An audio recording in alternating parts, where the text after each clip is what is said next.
de l'argent, n'est-ce pas?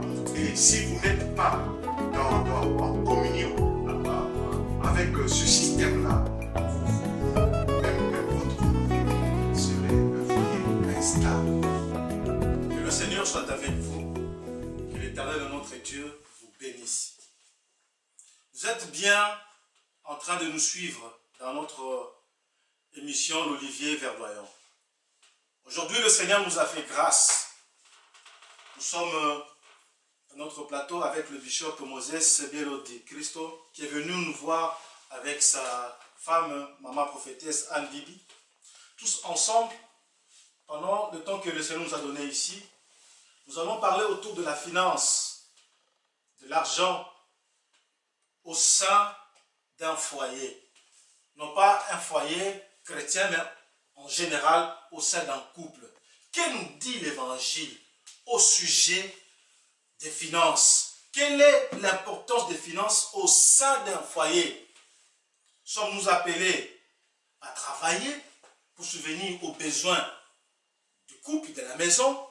Sommes-nous appelés à contracter comme de malades des crédits de tout genre pour faire voir un semblant de standard de vie que nous avons? Que nous dit la Bible au sujet de tout cela? Nous allons nous entretenir avec nos invités. Shalom papa. Shalom évangéliste Garci. La femme est à son potentiel. Si vous dites que c'est l'un seulement qui va travailler, nous venons déjà d'éclaircir cela. Vous êtes en dehors de la pensée de Dieu. Mais si à deux, vous, chacun met sa part, chacun est disposé à mettre son potentiel au service du couple et de la famille, vous avez déjà deux personnes qui sont disposées à amener de l'argent, à amener des moyens, des finances dans la maison. Là, corrigez ça déjà si vous ne le faites pas. N'est-ce pas? Donc on a deux joueurs sur le terrain qui sont prêts maintenant à participer à l'évolution du foyer, du couple et à sa stabilité aussi. Alors, quels sont les atouts que vous avez? Qu'est-ce que vous avez fait comme étude? Qu'est-ce que vous avez comme talent? Qu'est-ce que vous avez comme possibilité de créer? N'est-ce pas? La femme peut-être est douée dans les tresses, dans la couture, a peut-être fait des études de restauration, d'hôtellerie, etc. L'homme a fait des études, etc. Même si vous avez fait des études ou bien pas, chacun a un potentiel en lui, découvre le potentiel que tu as et travaille dans le domaine que tu peux prendre. S'il n'y a vraiment pas de potentiel dans ce sens-là, bon, chacun va trouver un travail, n'est-ce pas, qui ne nécessite pas beaucoup un niveau d'études élevé ou bien beaucoup de conditions, mais un travail qui vous rapporte quelque chose. Il faut mettre dans votre pensée qu'il faut travailler. Le secret de la réussite, c'est le travail. Le travail est une bénédiction. Le bonheur de l'homme, c'est son activité. Il faut que chacun ait une activité. Cela revient à dire que vous vous établissez dans ce que vous pouvez faire, n'est-ce pas? Écrivez des lettres de demande.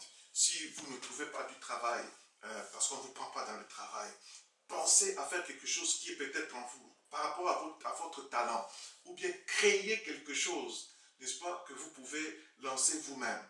Et si vous pensez à cela, vous allez voir que cela va aussi se réaliser. Donc, la première chose à faire, chers couples, c'est penser ensemble comment amener des moyens dans le couple, dans le foyer et dans la famille. Pensez-y, parlez-en ouvertement. Et deuxièmement, si ces moyens arrivaient à être réunis, ils viennent maintenant à la maison. Ce sont vos revenus, ce sont vos finances maintenant. Et quand ces revenus arrivent, quand vos finances arrivent, le grand problème, comment maintenant répartir ces finances-là? Comment utiliser ces finances-là? Mettez-vous en conférence en couple, parlez de ces choses. Ce ne sont pas des sujets tabous, autrement beaucoup de nos couples vont disparaître comme ça et les enfants vont être, n'est-ce pas, victimes de ces choses.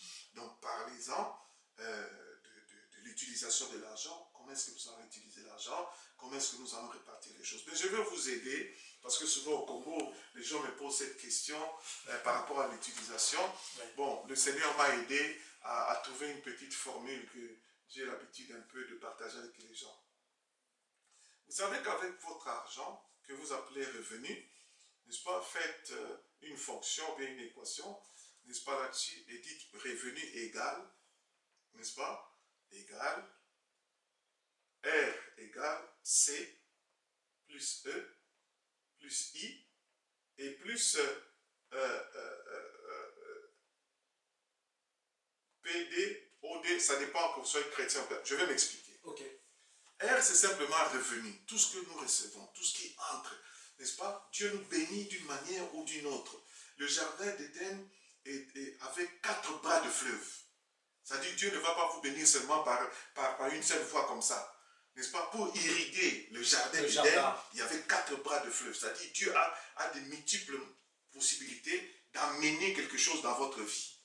N'est-ce pas? Il peut l'amener par ce bras du fleuve, par ce bras du fleuve. Vous pouvez recevoir ça par votre travail, vous pouvez recevoir ça par ci ou cela. Héritage. Par héritage, etc. Tout ce qui entre chez vous, ce sont vos revenus. Et quand vous les avez, maintenant faites attention comment vous allez utiliser. Je vous propose cette formule, n'est-ce pas, d'équation. Vous prenez maintenant, la première des choses, quand on a de l'argent, n'est-ce pas, c'est la consommation. Le C, c'est consommer. Vous allez consommer. Mais je vous demande maintenant ici, n'est-ce pas, de faire attention. Parce que beaucoup de gens croient que lorsqu'ils ont des revenus, les revenus, c'est-à-dire consommer ça. Quand ça entre, tout est à consommer. Non, changez à partir d'aujourd'hui pour sauver votre couple. Changez à partir d'aujourd'hui pour sauver votre couple. Parce que Dieu a placé l'homme et la femme dans le jardin d'Éden. Il leur a dit, vous mangerez du fruit de tous les arbres du jardin, sauf le fruit de l'arbre, n'est-ce pas, de la connaissance du bien et du mal qui est au milieu du jardin. Ouais. Je vous donne ici ce principe. Tout ce qui est à votre disposition, n'est-ce pas, n'est pas à consommer. Tous les arbres du jardin étaient à la disposition de l'homme et de la femme, y compris l'arbre de la connaissance du bien et du mal, était aussi à la portée de l'homme et de la femme. Ouais. Mais Dieu a dit, prenez tout, mais ici ne touchez pas. C'est-à-dire que tout ce qui est à ma disposition n'est pas à consommer. Je dois faire la distinction entre ce que je dois consommer et ce que je ne dois pas consommer. Parlez-y. Parlez-en chez vous à la maison, vous allez voir que vous allez commencer à trouver des solutions. Donc, tout n'est pas à consommer. Tout ce qui rentre chez vous n'est pas à consommer. La maman qui dit, ah mais nous avons eu ces 1000 euros là, mais donne-moi, je vais acheter ceci, je vais acheter cela. Quand vous avez l'argent sous vos yeux, vous pensez tout de suite à tout dépenser. Tous les problèmes. Et la maison ne restera tranquille que quand vous aurez tous dépensé. Là, c'est fini, vous êtes en train de détruire le couple. À chaque fois que ça rentre, tout n'est pas à dépenser. Tout à fait. Il y a une consommation, ce que j'appelle C, la valeur C, c'est la partie de ce que vous consommez. Parce que l'homme en vivant a besoin de boire et de manger. Si nous avons le vêtement et la nourriture, cela nous suffit. N'est-ce pas? Nous avons des besoins journaliers dont notre pain quotidien, donc nous avons besoin de ce pain quotidien. Calculez ce qu'il vous faut pour cette survie quotidienne. Ça, c'est tout à fait normal. C'est ce que nous appelons la consommation. Alors, ajoutez maintenant à votre consommation, n'est-ce pas, une autre valeur que nous appelons la valeur E. Donc, C plus E, c'est-à-dire E, c'est comme épargne. Okay.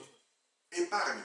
Dans tout ce que vous recevez, calculez ce que vous consommez et calculez aussi ce que vous allez réserver, n'est-ce pas, comme consommation ultérieure.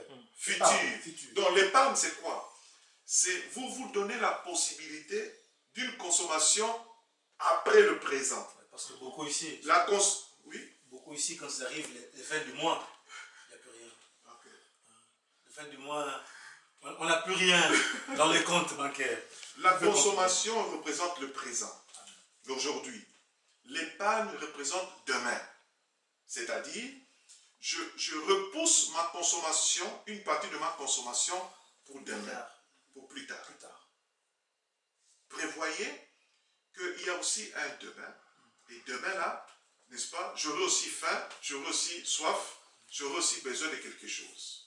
Donc, qu'est-ce que je ferai demain si je suis dans le besoin de manger, bien de boire, etc. Donc il y a ce qu'on appelle l'épargne. Et l'épargne n'est pas non plus mauvais. Je venais de donner l'exemple de Joseph ici, qui était en train de mettre ensemble pour une consommation future. Il recoupait durant 7 ans pour une consommation future. Parce que vous allez sauver des vies, parce que vous avez épargné. Vous avez prévu que le futur ne soit pas un futur de pauvreté. Vous êtes préparé comme la fourmi. C'est pendant l'hiver qu'elle est en train de réunir. C'est la sagesse même de la fourmi. La sagesse de la fourmi qui est en train de réunir, n'est-ce pas, tout, de remplir son grenier. Et après, pour l'été. Et en été, la fourmi se sauve la vie en fait. Donc, suivons ce conseil de Dieu. Alors, après l'épargne, vous avez ce que j'appelle comme valeur I, qui signifie simplement investissement. C'est-à-dire, quand vous recevez vos revenus, prévoyez une consommation, prévoyez l'épargne et prévoyez la possibilité d'investissement. C'est-à-dire, pensez encore, revenez tout autour d'une table, essayez maintenant de réfléchir. Comment rajouter les revenus dans la maison? Vous avez un travail.